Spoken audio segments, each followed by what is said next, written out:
안녕하세요. 이베스트 투자증권의 염승환 이사입니다. 계좌를 신규 개설한 고객님께 요약집 주식 상품권 10달러를 드리는 이벤트를 진행합니다. 영상 하단 더 보기란을 통해 많은 참여 바랍니다. 네, 안녕하십니까. 2022년 오늘 12월 10일 시장 함께 읽기 시작을 하겠습니다. 네, 안녕하세요. 염승환 이사입니다. 제가 이제 주말에 좀 바빴죠. 예, 대구랑 광주 좀 갔다 오느라고. 그래서 대구도 많이 와주셨고, 광주는 거의 한 400분 이상 오신 것 같더라고요. 예. 그래서 만나뵙게 돼서 너무나 반가웠고, 예, 저도 많은 분들이 제가 이제 강연회 하면서 느낀 게 2022년 정말 고생들 많이 하신 것 같아요. 근데 거기 오신 분들 보니까 저한테 이렇게 기업들도 물어보고 하셨던 분들도 계시지만 이게 대부분 손실들이 크시죠. 근데 이제 되게 좀 밝으시더라고요. 네, 밝으시고 그런데도 좀 이렇게 힘든데도 공부하신 분도 되게 많으시고, 예. 그래서 그런 것도 어떤 분은 이제 몇몇 분들은 진짜 이게 노트 하신 분들 계시더라고요. 방송을. 예. 그래서 보통 힘든 게 아닌데 그런 것도 너무 좀 대단하신 것 같아요. 그러니까 그런 분들은 뭐라도 저는 된다고 생각하거든요. 예, 하신다면. 그래서 그런 것들도 많이 좀 이렇게 알게 돼서 저도 되게 기분이 좋았고요. 아무튼 힘내셨으면 좋겠어요. 그리고 또 김프로님이 그런 얘기도 하시더라고요. 2년 동안은 되게 힘든 장이었죠, 사실은.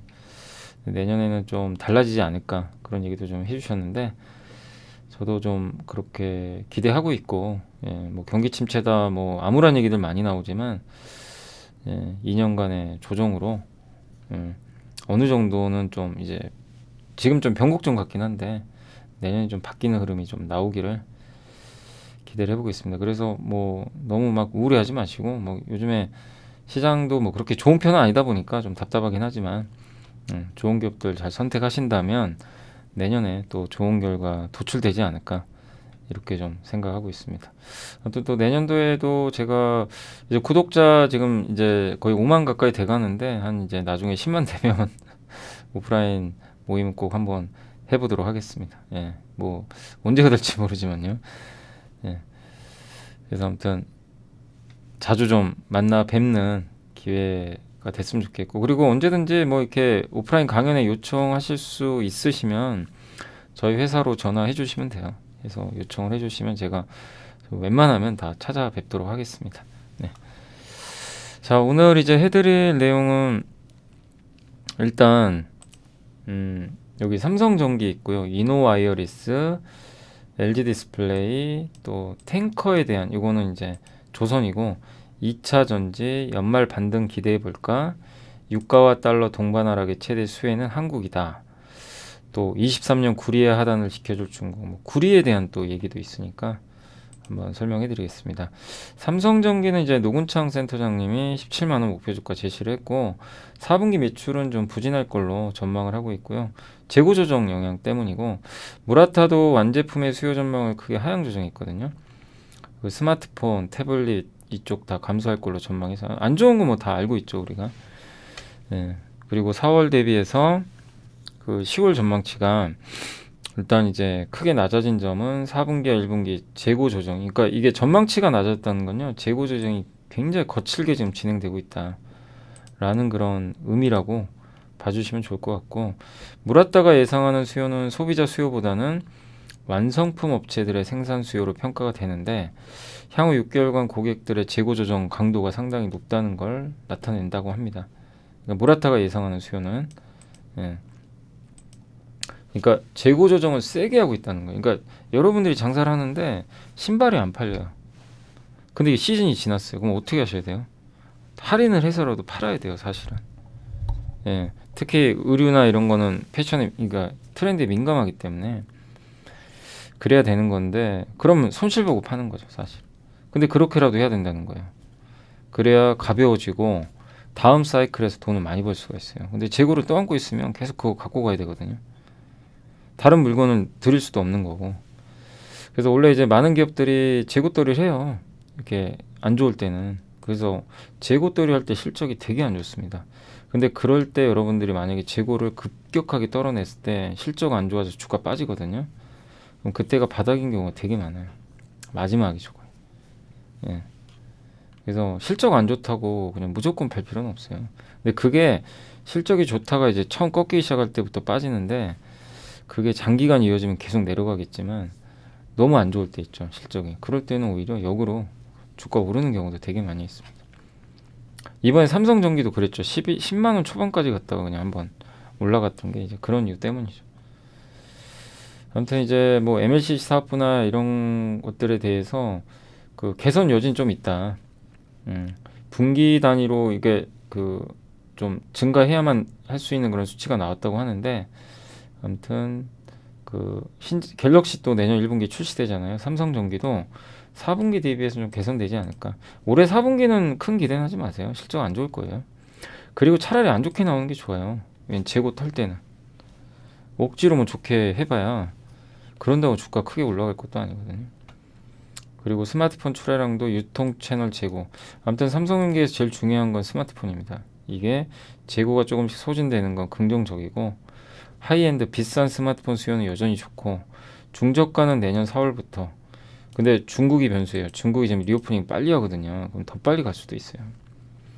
그리고 요건 좋죠. 플립칩 BGA, 자동차 서버형 이쪽은 여전히 좋습니다. 예. 다만 아직까지는 스마트폰 노출도가 좀 높기 때문에 실적 변동성 확대는 좀 불가피하다. 이렇게 보시면 좋을 것 같아요. 예. 그러니까 아직까지 스마트폰 노출도는 상당히 높은 상태입니다. 예. 그러니까 스마트폰이 살아나야 좋은 건데 내년에는 어쨌든 중국 이슈 때문에라도 조금 살아나지 않을까 이렇게 예상하고 있습니다. 그래서 일단은 실적의 기대치를 하회할 때가 오히려 투자할 때다. 그 내용이고 내년 2분기부터 실적이 좋아질 걸로 지금 전망하거든요. 그래서 지금부터 조금씩 좀 분할로 대응할 때 아닌가 이렇게 좀 보고 있는 것 같습니다. 아무튼 삼성전기도 여전히 좀 주가 좀 올라오고 나서 좀 약간 횡보하지만 여전히 좀 기대감을 가져볼 만한 그런 부분은 내년에 있다라고 좀 말씀드리고 싶고 그리고 PBR 기준으로도 되게 저평가돼 있죠. 예. 그래서 이런 시각들 좀 한번 염두에 두시면 좋겠습니다. 그 이노와이어리스는 통신장비 회사예요. 하이투자의 이상원 연구원님이 스몰셀은 중계기입니다. 그래서 여러분들이 이제 건물 안 같은데 그런 단말기 달려 있는 거 보셨을 거예요. 이제 그런 게 스몰셀이라 그래요. 작은 거. 매크로셀은 이제 큰 기지국 같은 건데 5G는요 이게 직진성이 강해가지고 이 앞에 장애물이 있으면 통과를 잘 못해요. 예. 그리고 이 커버리지가 되게 짧아요. 그래서 중간중간 저런 중계기를 깔아줘야 됩니다. 그래서 5G에는 오히려 스몰셀이 많이 쓰이는데 그래서 이제 그런 것들을 많이 깔아주는 업체가 이제 이노와이어리스입니다. 이노와이어리스는 조금 다른 통신 장비랑 다른 게 보통의 통신 장비 회사들은 삼성전자나 노키아 같은 장비 회사에 납품을 직접 하거든요. 근데 이노와이어리스는 이미 기지국 다 깐 다음에 그 주변에 깔다 보니까 삼성한테 납품을 하는 게 아니라 통신사에 직접 납품을 해요. 그게 조금 차이점이다. 그래서 여기 집, 카페, 음식점 이런 데 설치를 하게 되고요. 예, 통신 품질을 향상시킵니다.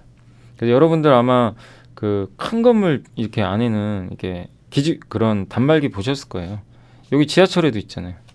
예. 그래서 5G 기술 특성상이 아까 제가 말씀드린 게 그것 때문입니다. 비중이 커질 것 같다. KT에 10년 동안 LTE 스몰셀 장비를 공급했고요. 포지부터 일본에도 지금 납품을 하고 있고 이제 국내 제조 5G 스몰셀을 상용화했고요. 일본 무선 통신 인증도 받았고 내년 일본에서의 매출처 확대뿐만이 아니라 5G 스몰셀 매출 가시화로 동사 매출 성장 및 수익성 개선이 나올 것 같다. 이렇게 나와 있습니다. 그리고 5G 특화망이 이제 구축이 돼요. 이음 서비스라고 정부에서 이제 그 주도를 했던 건데 이제 이런 요 밑에 있죠. 네이버나 이런 LG나 CJ 같은 데서 자기가 직접 5G 통신망을 만듭니다. 기지국을. 예. 거기 전용망 만들거든요. 예. 4.7GHz, 요 28. 요건 너무 돈이 많이 드니까 이런 걸 많이 하겠죠. 예. 그러면 여기 특화망용에 또 중계기를 또 깔아줘야 돼요. 아무튼 저런 기지국이 새로 설치가 되면 그 옆에 깔아줍니다. 이런 것도 좋은 거죠. 예. 그리고 미국에도 이런 것들이 이제 들어갈 거고 본격적으로 단말기 그러니까 기지국 설치가 들어가니까 인도 쪽에 저번에 한번 보니까 뉴스 나왔던데 삼성전자가 수주 따냈다. 그래서 일본 어쨌든 인도 미국 중심으로 해서 좀 좋은 모멘텀 나오지 않을까 이런 예상인 것 같습니다. 실적도 꾸준히 좋고요. 이게 이노와이러스 사업 현황입니다. 무선망 예. 되게 많아요. 실시간 데이터 감시도 하고요. 가서 네트워크 유지 보수 이제 요게 스몰셀이죠. 초소형. 여기 보이세요, 요거? 아마 보셨을 거예요. 거기 어디냐? 지하철에 많이 보셨을 겁니다. 저게 이제 스몰셀입니다. 그래서 제일 부진했던 섹터라서 잃을 건 없고요. 별로 너무나 안 갔죠. 진짜 심할 정도로 제일 많이 빠진 것 같아요. 마이너스 80% 빠졌으니까 웬만한 기업들이. 내년에 좀 다크호스는 될 수 있는데 그 중에 이제 어떤 기업이 될지 모르죠. 뭐 KMW가 될지 아니면 에이스테크가 될지 RFHIC가 될지 아니면 요 기업 뭐 이노와이러스가 될지. 그래서 중요한 건 이제 앞으로 4분기 내년에 실적 발표할 거예요. 실적이 검증된 회사 위주로 좀 보시면 될 것 같고 이번에 그래서 HFR이 좀 많이 올랐잖아요. 최근에. 요게 HFR이거든요. 이 기업은 남들 빠질 때 막 올라갑니다. 실적이 좋으니까. 그죠? 많이 올라가죠. 근데 보시면 뭐 KMW나 이런 기업들은 이렇게 빠져 있어요. 너무나 심할 정도로. 그죠? 에이스테크도. 이제 이런 기업들이 이제 바닥에서 오르긴 하는데 지금은 다 같이 가는데 이제 또 나중엔 차별화될 수는 있어요. 이노와에도 많이 빠졌죠. 굉장히. 예. 아무튼 이제 5G도 우리가 계속 좀 주목은 해야 되는 그런 좀 섹터가 되고 있는 것 같아요. 일단 가격적으로 부담이 없기 때문에.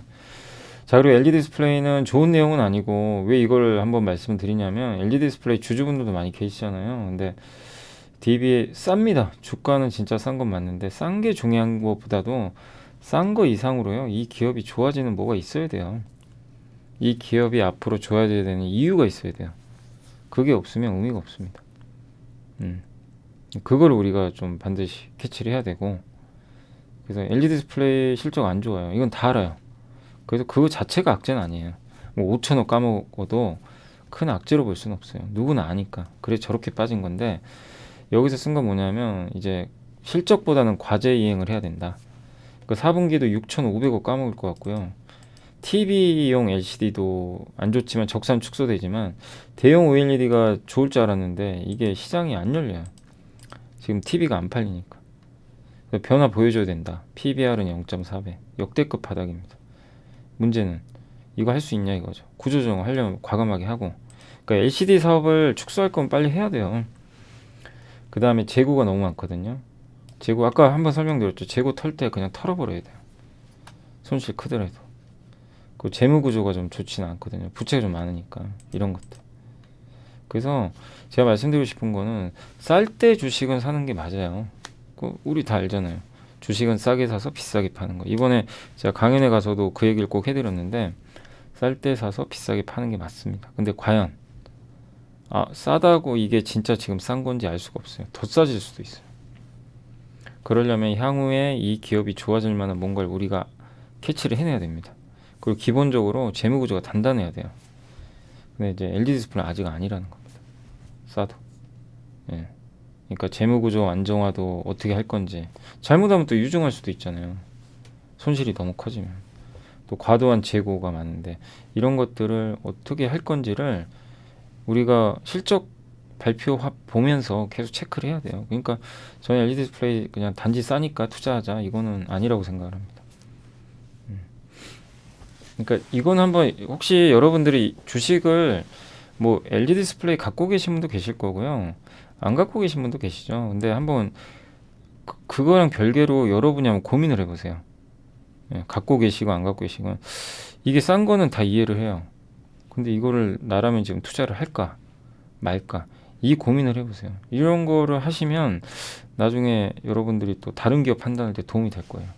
왜 LED 디스플레이 지금 투자하면 안 되는지 아니면 이제 이런 분도 계실 거예요. 아니다, 투자해야 된다.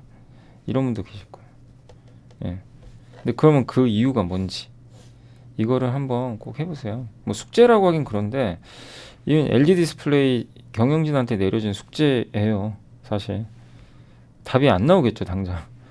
근데 투자하시는 분들도 마찬가지예요.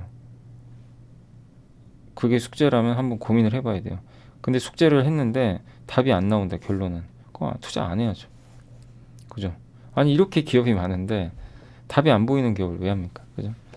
예. 그러니까 싼 거보다 우선순위는, 싸다는 거는 좋은 조건이에요. 근데 그거보다 우선은 이 비즈니스 모델입니다. 사업 구조가 좋아져야 돼요, 앞으로. 예. 이런 것들이 좀 선행돼야 된다. 그 고민을 꼭 한번 해보시면 좋겠고, 탱커에 대한 소고인데 원유 운반선입니다. 그러니까 원유를 운반하는 선박인데 원유 운반선 수주가 거의 없어요. 발주가 안 돼요. 예. 그래서 이 탱커선 선주들은 좋은 거죠, 운임이. 그래서 대한해운이나 펜오션이 괜찮은 게 벌크선도 하지만 저 탱커선도 하거든요. 근데 아무튼 공급이 안 늘어요. 원유 운반선은 11척. 탱커 중에 탱커 종류가 여러 군데인데 그 중에 또 이 원유 운반선은 초대형이거든요. 이거는 아예 수주가 없어요. 우리나라 3사 중에 수주 실적 없습니다. 근데 유럽이 러시아산 원유를 금수하기 이제 시작할 거예요. 그러면은 러시아는 가깝잖아요. 러시아 말고 딴 데서 수입을 해야 돼요, 원유를. 그러면은 배를 발주해야 됩니다. 배가 필요해요. 예, 그러면은 선박 운항 거리가 10배 증가한답니다. 필요한 탱커 선박이 10배 더 필요하대요. 지금 이렇게 된다고 합니다. 그럼 톤마일 증가로 인한 선주사들의 글로벌 탱커 발주 그 풀이 원유 운반선이 105척이 되고요. 정유 및 화학제품 운반선이 136척이 된다고 합니다. 이렇게 많이 늘어난대요, 앞으로. 예. 그러니까 앞으로 필요한 거죠. 그러니까 이 선박을 운행을 하기 위해서, 예, 필요한 선주사들의 이제 탱커 발주량이 이렇게 많다고 보시면 돼요. 그래서 탱커가 부족해요, 원유 운반선이. 그러니까 이제 운임은 급등하죠. 수요는 많은데 공급이 없으니까. 그래서 중고선부터 매입을 해서 중고가가 비싸요. 근데 중고가 너무 올라가지고 이제는 신조 발주하는 게 더 나을 수도 있다는 거죠. 그래서 납기와 성과만 충족되면 당장이라도 발주할 거라는 결론이 나고, 근데 국내 조선사들이 아직 그 계약을 못 하고 있어요. 왜냐면 국내 조선사들은 컨테이너선하고 저기 그 뭐죠, LNG선 만드느라고 지금 여력이 없어요. 슬롯이 없어요, 만들 수 있는. 그리고 비싸게 발주를 받아요, 수주를. 싸게 안 줍니다. 그러니까 중국에 넘겨버린 거예요, 그리스에서. 예, 납기가 짧고 성과가 저렴하니까. 그래서 이제 우리나라 입장에서도 어쨌든 밀려드는 선박 환경 규제와 늘어난 물동량 감안하면 결국 지금 성과를 용인하고서라도 신조 투자에 좀 나설 거다. 예, 그러니까 선박 내년에 그 며칠 전에 지난주에 한번 우리 공부했죠. 해운주. 예, 삼성증권에서 나온 보고서에 왜 해운주도 탱커선, 그러니까 그 벌크선이 좀 괜찮은지, 거기에 뭐가 있냐면 환경 규제 들어가요. 그래서 그거 못 지키면 선박 운행을 저속으로 가야 되고, 그럼 친환경 선박을 바꿔줘야 돼요. 당연히 조선사들한테도 좋고, 친환경 선박을 한국이 잘 만듭니다. 예, 그래서 이런 것들이 이제 굉장히 호재로 작용할 수 있다. 그래서 올해 지금 연말 갈수록 지금 뭐 조선주들 재미도 없고 쭉쭉 눌러 있지만 또 저밸류 구간에서만 투자를 해놓는다면 저는 좀 괜찮지 않을까. 또 비싸졌죠, 올해 한번. 그래서 비싸지면 항상 밀리더라고요. 이번에 현대미포도 그랬고 절대 싸지 않았어요. 그때 막 11만 원 갔을 때. 그래서 조선업에 대해서는 저도 지금 와가지고 조선업 팔 이유는 없다고 저도 생각을 합니다. 그리고 이제 우리가 기대할 거는 대우조선해양이 지금 좀 비어 있나 봐요, 이 슬롯이. 그러면 수주 받을 수 있겠죠. 만약에 대우조선해양이 받아주면 그게 신호탄이다. 그래서 한번 기다려 보자고요. 그래서 우리나라가 아직은 이 대형 원유 운반선을 수주를 못 받았는데 대우가 그걸 먼저 해줄지, 대우만 좋은 게 아니라 그럼 다 좋을 수 있다는 얘기죠. 그걸 좀 지켜봐야 되겠습니다. 글로벌 이게 탱커 수주량이래요. 여기 보이세요? 거의 그냥 바닥이죠, 바닥. 없어요. 그 선박 환경 규제 대비한 선박보다 아직은 대비를 못한 선박이 52%더 많고요. 스크러버를 장착하거나 추진 연료를 다변한 건데 그거 안 돼 있는 배가 훨씬 많아요 지금. 그리고 러시아산 원유를 만약에 이제 수입을 안 하게 되면 유럽은 러시아산을 쓰잖아요. 운항일수가 이렇게 적어요. 19.5일. 여기는 3.2일밖에 안 돼요. 발트에. 근데 만약에 미국으로 간다. 24일. 사우디 걸 쓴다. 30일 걸린다. 그러면 원유 운반선이 많이 필요하겠죠. 그래서 운항거리 일수가 이렇게 차이가 나요. 16배, 수출처, 수입처. 이렇게 변경됐고. 러시아 입장에서도 수출처가 변경되겠죠. 러시아도 만약에 원유 수출할 때 이제 유럽이 안 사가면 어디로 가요? 중국과 인도로 가겠죠. 발트해 통해서 가면 발트해로 만약에 갔던 것들은요. 독일로 못 가요. 독일은 3.2일 걸려요. 근데 중국으로 가면 53일. 인도로 가면 30일. 엄청나죠. 그러니까 러시아 입장에서도 원유를 수출하려면은 그저 이제 유럽에서 안 받아주면 긴 시간이 들어서 운항을 해야 되고 유럽 입장에서도 러시아 걸 못 쓰면 이제 금지하면 미국, 사우디아라비아에서 들어와야 된다는 얘기죠. 그 얘기입니다. 그래서 이런 부분 때문에 조금 조선주한테도 뭐 좋지 않을까 하는 그런 의견이니까 참고하시면 되겠고 2차 전지는 이제 중요한 건 꺾이지 않는 실적이다. 이런 좀 내용이고요. 하나증권의 김현수 연구원님이십니다. 그래서 분기 실적 흐름에 좀 집중을 하자는 의견 같고 2022년 한 해 동안 대형주 주가는 분기 실적이 연동이 됐는데 어쨌든 근데 요즘에 좀 주가 부진하죠. 그 이유는 4분기가 좀 안 좋을 것 같아요. 2차 전지.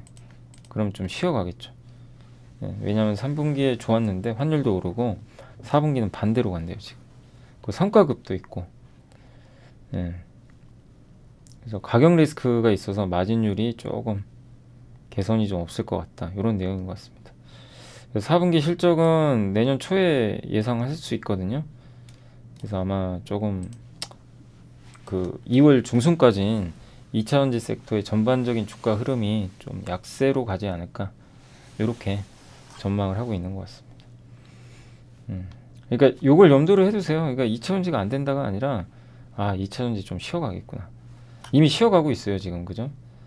그래서 그런 걸 좀 염두에 두신다면 그 2차 전지 급하게 하지 마세요. LG엔솔 너무 비쌌는데 지금 내려오지만 지금 막 섣불리 막 이렇게 또 급락했다고 투자할 상황은 아니고 천천히 기다려 보세요. 2차 전지 다 비슷해요. 내년 1월. 그러니까 LG엔솔 실적도 봐야 되고. 그러니까 지금은 급하게 할 필요 없습니다. 뭐 요즘에 많이 올랐었던 고려안이나 포스코홀딩스 같은 광물주도 마찬가지예요. 급하게 할 이유는 없어요. 기다리면 또 충분히 좋은 자리가 오지 않을까. 항상 인내심이 필요합니다. 안 올 것 같지만 또 기다리면 옵니다. 그리고 지금은 중국 소비주가 주도예요. 그래서 그쪽이 좀 힘이 실리니까 조금 여유 가지시면 돼요. 그래도 이런 구간을 또 지나고 나면요 2차 전지 또 살아나니까 시간을 좀 갖고 기다리시면 될 것 같습니다. 안녕하세요. 이베스트 투자증권의 염승환 이사입니다. 계좌를 신규 개설한 고객님께 요약집 주식 상품권 10달러를 드리는 이벤트를 진행합니다. 영상 하단 더 보기란을 통해 많은 참여 바랍니다. 그리고 연말 반등 기대해볼까 BNK 김성대 연구원님이 미국 소비자 물가는 피크아웃 쳤어요. 가솔린 가격도 좀 꺾이고 있고 상품 서비스만 좀 꺾이면 돼요. 이게 안 꺾여서 그래요. 서비스 물가 저게 좀 꺾여야 좀 확실히 좋은데 한국은 꺾였는데 미국은 안 꺾입니다. 그 다음에 금리는 좀 하락하고 있죠. 모기지 금리 조금씩. 그래서 그리고 역기조 효과라 그래가지고 작년에 월별 그 물가 상승률입니다. 월 단위로 1% 이상이 이렇게 많아요. 몇 번 있었죠. 그러면 올해는 이제 역기조 때문에 물가 상승률이 좀 완화되겠죠. 그리고 과거에 소비자 물가 상승률이 15%에 근접했던 1970년, 80년대에도 소비자 물가 둔화가 본격화되면서 OECD 경기 선행 지수가 2개월 이후에 저점을 확인했대요. 요게 요 빨간색이 소비자 물가거든요. 근데 이게 조금씩 둔화되는 모습이 나오기 시작할 걸로 지금 보고 있는 것 같아요. 그러면 요게 이제 나와주면 내년 한 2월 3월 경에는 경기 선행지수 터닝하지 않을까 이렇게 보고 있고, 지금 OECD 경기 선행지수가 그 계절성 아니 그러니까 이 사이클이 있는 게 보통 17개월 22개월 빠져요. 빠질 때 지금 17개월 빠졌어요. 5개월 남았죠. 그죠? 예. 그럼 내년 한 4월에는 돌릴 수도 있어요. 그러니까 얼추 좀 비슷하죠. 그걸 좀 예상을 하고 있습니다. 그래서 예, 좀 긍정적으로 보고 있는 것 같아요. 예. 아무튼 소비자 물가 상승률은 꺾이고 있고, 단 서비스 물가가 좀 꺾이는 게 중요하고요. 근데 시간이 지나면 결국 좀 꺾이지 않을까 보고 있는 것 같습니다. 유가와 달러 동반 하락의 최대 수혜는 한국이다. 하이투자증권의 박상현, 유진희 연구원님이. 유가 하락의 의미가 뭘까요? 우리나라는 유가가 하락할수록 좋아요. 왜냐, 비용 부담. 많은 기업들이 수입을 하기 때문에 비용 부담이 줄어듭니다. 네, 그래서 유가가 70달러 초중반대로 하락한 가장 중요한 요인은 경기 침체에 따른 수요 둔화를 반영하는 것으로 해석이 가능하잖아요. 네, 근데 유가 하락은 물가 압력 둔화고 금리 인상 사이클 종료 가능성을 높여주는 겁니다. 그리고 달러의 영향도 줘요. 달러랑 유가랑 비슷하게 가죠. 근데 여기서 아무튼 달러 떨어지고 유가 떨어지면 우리나라 기업은요, 두 가지 비용이 다 떨어지잖아요. 수입 물가, 환율이 높을수록 수입할 때 돈이 많이 들어가요. 그리고 유가 오르면 당연히 비용 들어가죠.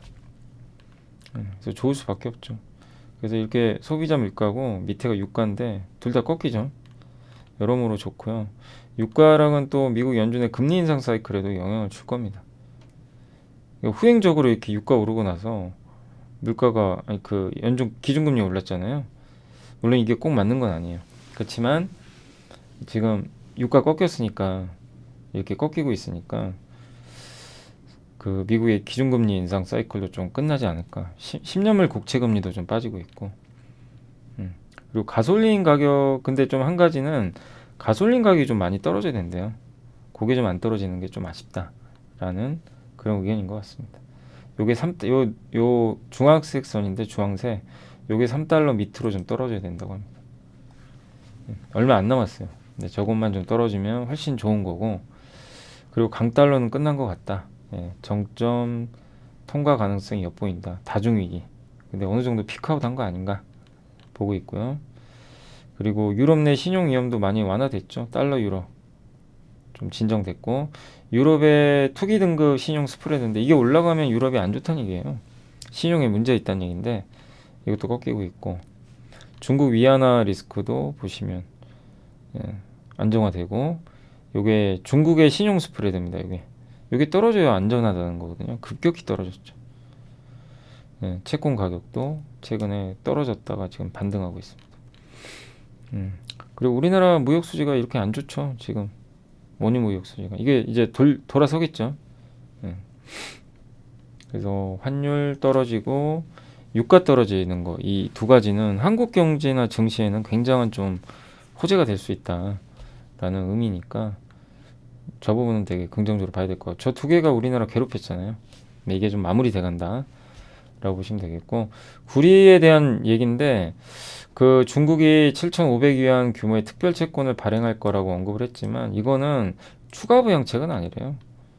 예, 이걸 이제 시장에서도 추가 부양책으로 해석은 하지만, 예, 과거에도 아시아 위안위기 당시에 4대 중국 은행의 자기자본 비율 문제에 대응하기 위해서 사용을 했었고요. 어쨌든 이 특별 채권 그 만기 연장 위한 하나의 그 용도라고 보시면 돼요.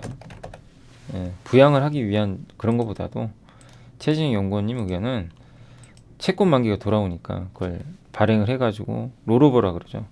만기 연장하는 거죠.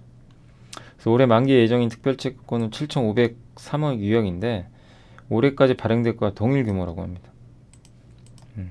이거는 그러니까 추가 부양은 아니다.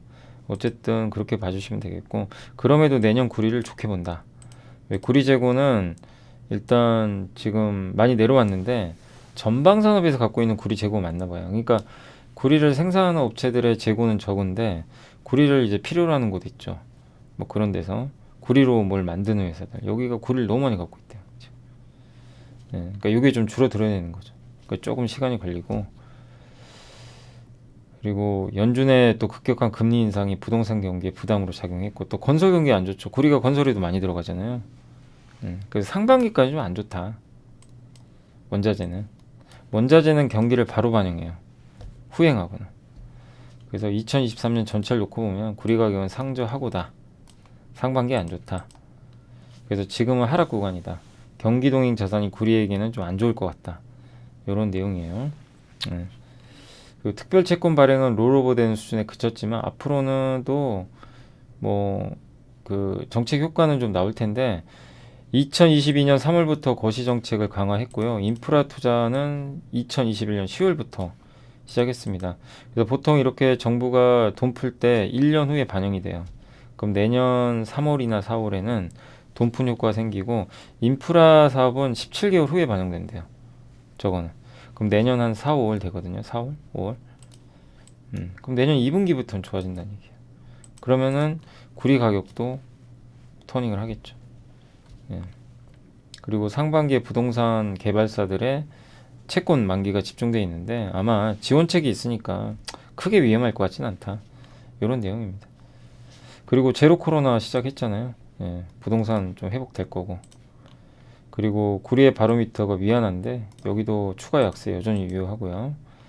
그리고 내년 상반기 미국 긴축 속도 조절할 것 같고 이런 걸 보면 구리는 아무튼 나쁘게 볼 이유가 없는 거죠. 예. 그래서 내년 1분기까지는 좀 안 좋을 것 같고요. 구리 가격은 좀 떨어지면 그래서 구리 쪽은 너무 급하게 하지 마세요. 내년 2분기에 아마 좀 터닝한다는 의견이고 지금 구리가 8,000달러 좀 넘은 것 같은데 레인지를 6,500에서 8,500입니다. 그러니까 혹시라도 구리 가격이 7,000달러 깨질 때 투자하는 게 좋겠죠. 구리 관련주나 이런 것들. 지금 투자할 가격은 아닌 것 같아요. 지금은 왜냐하면 8,000달러 넘어서 약간 상단 부근에 있거든요. 그래서 내년 1분기나 2분기에 구리 가격이 저 하단으로 내려가 있다면 그때는 뭐 주저할 필요는 없지 않을까라고 생각을 하고 있습니다. 그래서 그런 거에 좀 맞게 여러분들이 한번 구리도 보시고 단 중요한 거는 내년에 좋아질 거예요. 올해보단. 네. 중국 리오프닝하고 미국의 긴축 속도 줄일 거고 위안화도 괜찮아질 것 같고 부동산도 뭐 올해보단 좀 괜찮을 것 같고 인프라 투자 이미 자금 집행 시행했고 그게 반영되는데 17개월 내년 상반기면 반영될 것 같고 여러 가지들이 있죠. 예, 그래서 구리 쪽 한번 지켜보시면 되겠습니다. 구리 재고는 이렇게 부족한데 전방산업의 재고가 좀 많나 봐요. 이렇게 전방산업 갖고 있는 재고. 그리고 경기 확산지수, 선행지수, 전월차 낙폭 축소인데 아무튼 이게 지금 경기 확산지수가 이렇게 떨어졌어요. 안 좋은 건데 드디어 바닥 찍었죠. 이럴 때 같이 돌린다고 합니다. 그래서 구리 관련주 투자는 뭐 꼭 이제부터라기보다는요. 예. 그 내년 2분기부터는 좀 관심을 갖자. 구리 쪽도. 뭐 그렇게 따지면 내년 1월 1분기부터 좀 주목을 계속 하고 있어야죠. 그래서 주가 좀 싸질 때 투자하시면 좋을 것 같고 우리 한국의 대표적인 구리 관련주는 풍산하고 LS가 있습니다. 그 기업들이 좀 주가가 좀 싸다면 뭐 PBR 기준으로 뭐 한번 고민해 보시죠. 지금 급할 건 없어요. 예, 내년에 투자하셔도 충분하지만 근데 이런 내용들을 미리 알아두셔야 돼요. 알고 계셔야 됩니다. 그래야 나중에 구리 관련주를 즉시에 투자할 수가 있어요. 이런 내용을 먼저 좀 담아 놓으시고 그러니까 내년에도 워낙 주가들 싸니까 이런 모멘텀들이 만약에 실제로 나온다면 움직이니까 내년에 한번 볼 필요 있고 아무튼 지금은 구리 가격이 좀 올라왔기 때문에 조금 조정을 기다리는 게 좋지 않을까라고 생각을 합니다. 자 오늘 일단 여기 보고서는 요 정도 좀 해드리고 제가 오늘은 월요일은 이게 저기 또 오늘 좀 오후에 KBS 좀 스케줄이 한두 군데 있어가지고 아직 장은 안 끝났는데 오늘 한번 시장은 좀 간단히 말씀드릴게요. 오늘 국내 주식시장은 일단 보시다시피 그냥 좀 지지부진합니다. 좀 답답하고요. 예. 안 움직여요. 크게 움직이지도 않고 이게 월봉인데 아무튼 12월 들어선 장이 좀 안 좋죠. 주봉상으로도 지금 1, 2, 3, 4, 5주 연속 하락하고 있습니다. 그래서 오늘도 지난 금요일날 좋았다가요 좀 힘이 빠져버리는 그런 모습이고 시장이 힘이 약한 거는 다른 게 아니라 주도주가 없어요. 주도주가 좀 없어서 그렇습니다.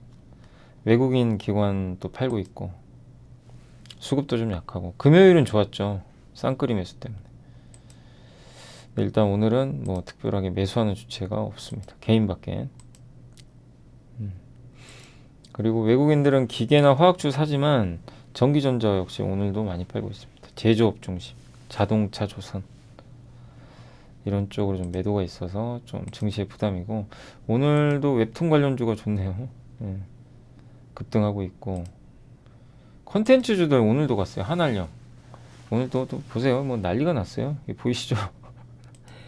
여러분 이제 흥분 안 하셨으면 좋겠습니다. 저도 이제 개인적으로 참 스튜디오 드래곤을 많이 봐왔지만 지금 보시면 그냥 한 방에 올라와 버렸어요. 순식간이에요. 그냥 눈 깜짝할 사이에 뭐 벌써 9만 원 왔습니다. 이제는 조금 약간 경계해야죠. 이제는 싸진 않아요. 그걸 좀 말씀드리고 싶고 그 다음에 CJ ENM 콘텐트리 중앙 뭐 다 뜨겁지만 오히려 지금은 조금 조심할 때 아닌가. 왜냐면 드라마가 다 노출이 됐잖아요. 25, 21까지 방영한다고 하니까. 그리고 왜 얘네가 강하냐면요. 돈이요. 이쪽으로 안 갔었어요. 근데 그동안에 2차전지나 태조 이방원으로 갔던 돈이 걔네 팔고 일로 가는 거예요. 지금. 막 올라가는 거예요. 수급으로 가는 거예요. 약간. 그래서 조심하셔야 돼요. 기관이 샀으니까 이제 시작이 아니고 각별히 조심해야죠. 사이클은 또 있습니다. 미리 선반영이니까. 그래서 얼마 전에 2차전지가 좋았던 거랑 좀 비슷한 상황이에요. 오늘 뭐 엔터, 음원주 다 좋습니다. 오늘 게임주도 괜찮네요. 게임주들도 위메이드가 지금 거의 죽다 살아났고 펄어비스가 오늘 좀 좋네요. 오늘은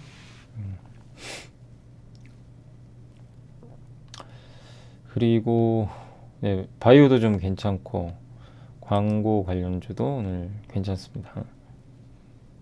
나스미디어도 많이 빠졌죠. 저번에 기억나세요? 나스미디어 한번 여기 이때 이제 너무 오버했죠. 넷플릭스 때문에. 근데 쉽게 안 끝날 거예요. 이제 광고 시장이 열렸잖아요. 그죠? 광고 시장이 새로 열렸기 때문에 넷플릭스 장기적으로는 괜찮을 것 같고요. 그리고 줄기세포, 뭐 건강기능식품도 오늘 좀 강한 것 같습니다. 청담글로벌이 되게 세네요. 렌터카도 좀 강하고 애플페이 관련주도 여전히 조금 움직이는 것 같고 화장품 회사들도 오늘도 좀 일부 기업들은 강한 것 같습니다. 패션 의류 쪽도 오늘 강하네요. 더 네이처홀딩스가 요새 좋죠. 중국에 진출을 이제 하는데 기대감이죠. 중국에 성공할지 모르지만. 그러니까 FNF는 이미 성공했고 더 네이처홀딩스는 이제 기대감이 붙고 있어요. 실패하면 안 되고. 그래서 요즘에 주가가 굉장히 좋습니다. 실적도 좋았었죠.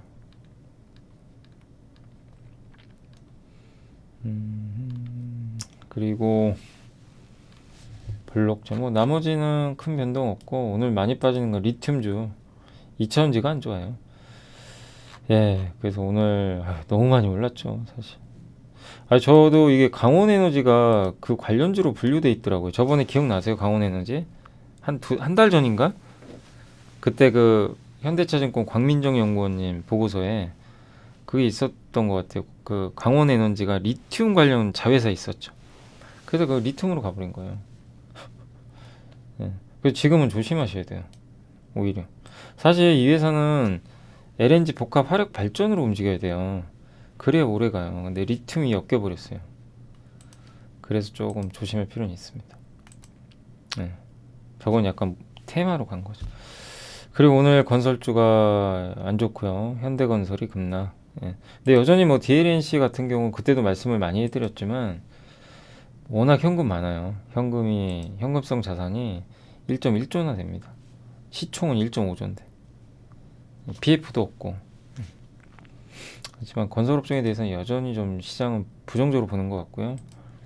반도체 장비도 오늘은 안 좋습니다. 대부분도 빠지고 있어요. 철강주 빠지고 화학, 낸드 플래시, 면세점도 좀 안 좋네요. 오늘은 타이어도 좀 빠지고 있고 반도체, 소부장 다 안 좋습니다. 대표주도 안 좋죠. 오늘 삼성전자가 좀 빠지고요.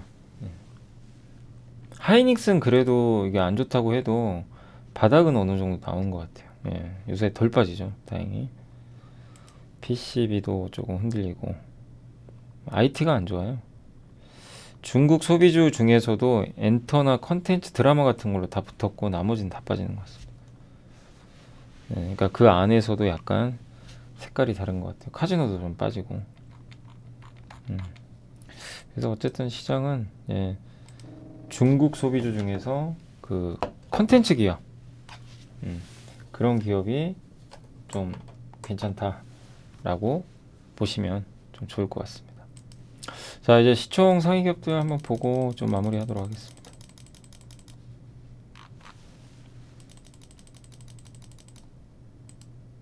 오늘 일단 시총 상위 기업들 중에서는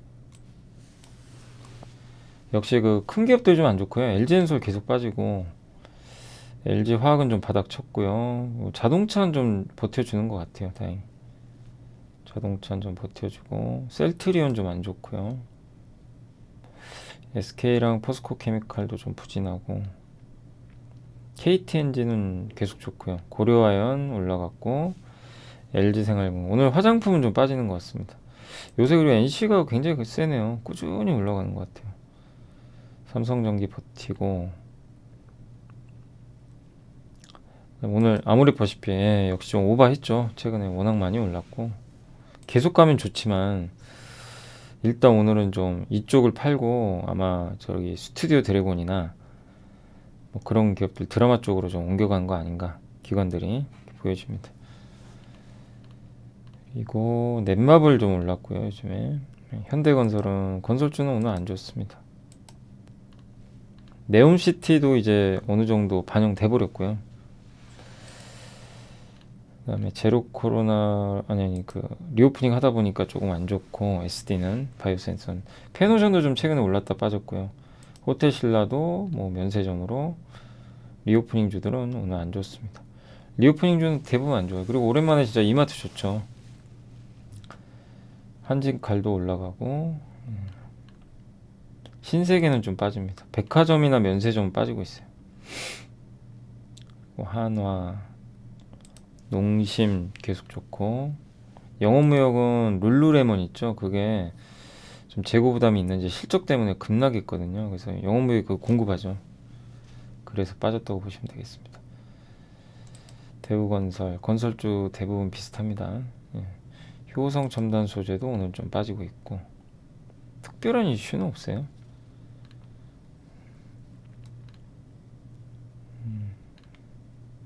한미반도체도 오늘은 좀 빠집니다. 빠지면 또 나중에 기회가 되겠죠. 현대건설기계 좋고 롯데제가 올라가고 동국제강이 좀 많이 빠지네요. 글쎄요. 동국제강 뭐 악재 있나요? 글쎄요. 오늘 인적 분할이요?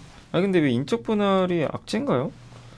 원래 물적 분할이 악재예요. 인적 분할은 근데 요새는 분할하면 다 빠져요. 분할만 하면 주가 폭락을 합니다.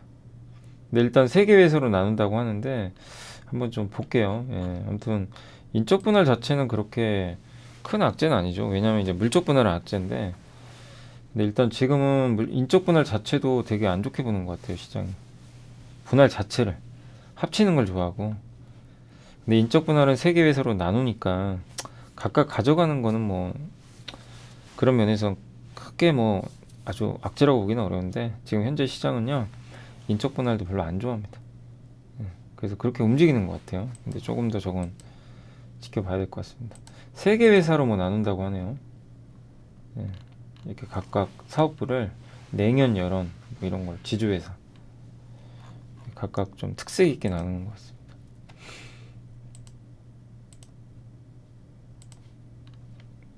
한샘 빠졌고, 네. 율촌화학이 좀 많이 올랐네요. 영진약품, 소카, 현대그린푸드, 컨텐트리 중앙, LNG 관련주 세아제강 이런 쪽 좀 빠졌고, 자, 아무튼 오늘 이제 이런 흐름이네요. 그래서 오늘 대체로 어쨌든 증시는 좀 횡보하면서 변동 없고요. 예, 매일 소비자 물가 또 수요일 날 FMC가 있으니까 아마 그거 보고 결론 내겠다 뭐 이런 의도인 것 같습니다. 그래서 시장 차분히 좀 지켜보시면 좋겠습니다. 예, 어차피 위아래가 좀 꽉 막혀 있어요. 이걸 좀 뚫어주려면 FMC에서 파월 의장이 좋은 얘기 해야 될 텐데 안 그러면 그냥 계속 이 상태로 가는 거죠. 조금 더 여유 갖고 지켜보시면 되겠습니다. 자, 그리고 이제 마지막으로 요게 좀 뜬 것 같아요. 이